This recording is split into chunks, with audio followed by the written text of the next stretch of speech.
हम अपने जीवन को सार्थक कैसे बना सकते हैं जिससे कि हम हेल्दी, वेल्दी और वाइज रहे, हमारा चौमुखी विकास हो, चारों तरफ हमारा यश फैले, हमें मान सम्मान की नज़र से देखा जाए, हमारा मान सम्मान।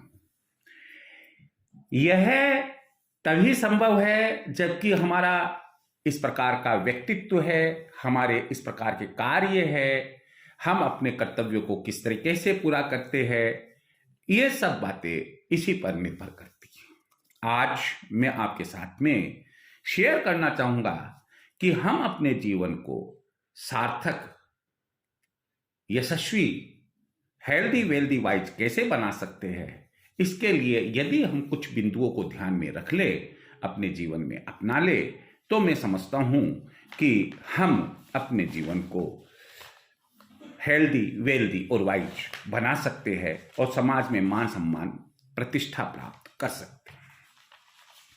ये बिंदु कौन कौन से हैं, हमें बहुत सरल बिंदु बताने जा रहा हूं। आप ना ये चिंता करें। हाँ, ये जरूर आपसे मैं रिक्वेस्ट करना चाहूँगा कि आप इसे एक लेक्चर ना समझकर एक अनुभूत जो बातें हैं, जो महसूस व्यक्ति करता है, मैं अपने अनुभव के आधार पर आपके साथ में ये बातें शेयर कर रहा हूं। पहला बिंदु है कि प्रतिदिन सवेरे ब्रह्म मुहूर्त में उठकर स्नान करें। दूसरा है अपने जीवन में संतोष रखें। अगला बिंदु है अपनी आंतरिक और बाह्य पवित्रता को बनाए रखें। यहां मैं एक बात शेयर करना चाहूंगा आपसे।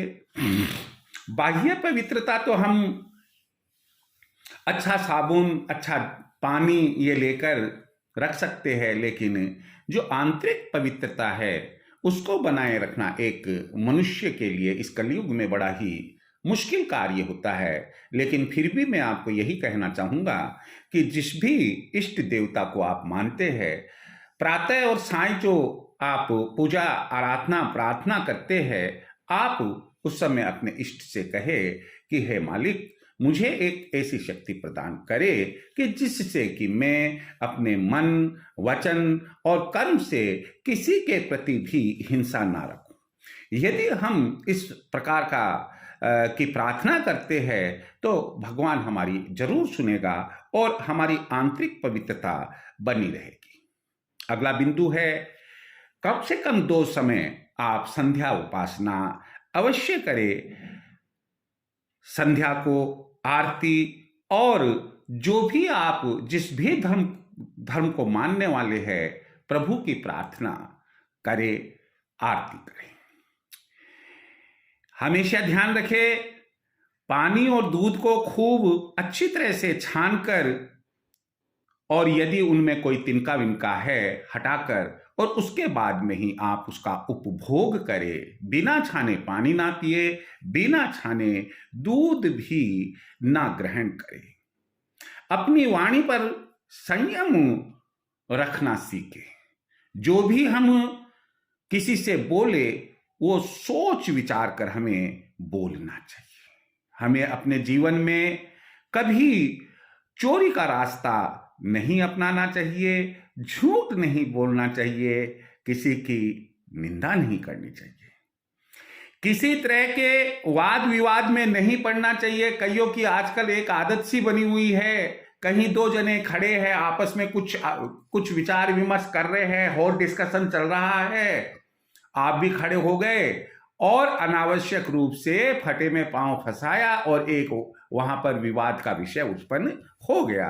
कहीं पर भी किसी प्रकार का कोई वाद विवाद ना करें। अगर हो सके, संभव हो, सनातन धर्म को मानते हो तो अमावस्या का आपको व्रत रखना चाहिए।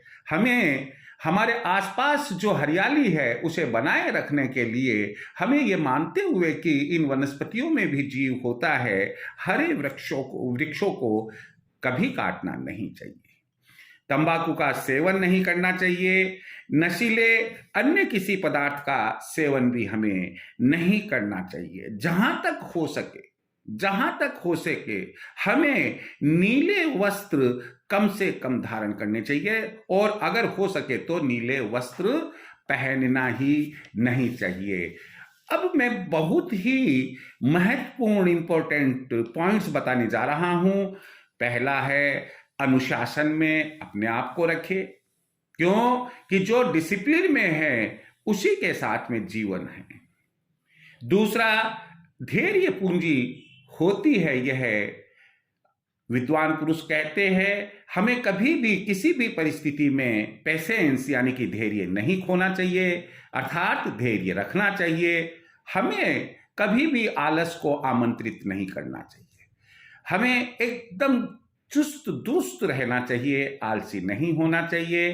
अपने आप पर, अपनी विद्या पर, अपनी कला पर, अपने व्यापार पर कभी भी अहंकार नहीं करे, प्राउड नहीं करे।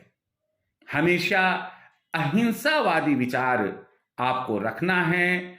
समय की पाबंदी ही आपका जीवन है, यह आप मानकर चले, और अपने परिवार में और समाज में स्त्रियों का सम्मान करना चाहिए।